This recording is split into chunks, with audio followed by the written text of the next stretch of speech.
Bonjour et bienvenue. Merci de m'accompagner dans la découverte des actualités du jour. Commençons sans tarder.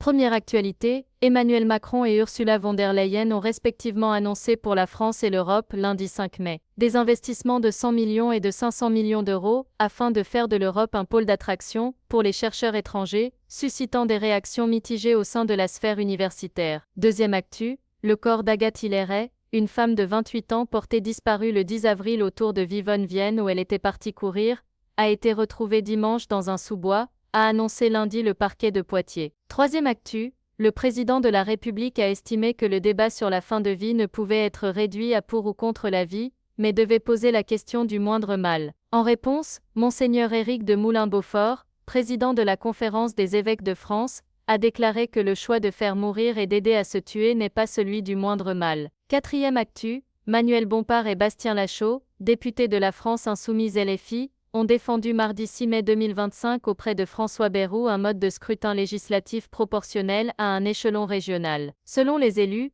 la mise en place de ce type de scrutin à l'échelon départemental, souhaitée par le Premier ministre, réduirait sa proportionnalité. Cinquième actu, ce mardi 6 mai 2025 à 21h, l'Inter Milan accueille le FC Barcelone au stade Giuseppe Meazza pour la demi-finale retour de la Ligue des Champions. Après un match aller spectaculaire conclu sur un score de 3-3, l'enjeu est de taille, une place en finale à Munich. Côté Inter, l'incertitude plane autour de la participation de Lautaro Martinez, tandis que Marcus Thuram, bien que de retour à l'entraînement, pourrait débuter sur le banc. Le FC Barcelone devra composer sans Jules Koundé, blessé, mais pourra compter sur le retour de Robert Lewandowski, même s'il ne devrait pas débuter la rencontre. Ce match s'annonce comme un affrontement intense entre deux géants du football européen, chacun visant une place en finale de la compétition. C'est tout pour aujourd'hui, n'hésitez pas à vous abonner afin de suivre l'actu ensemble.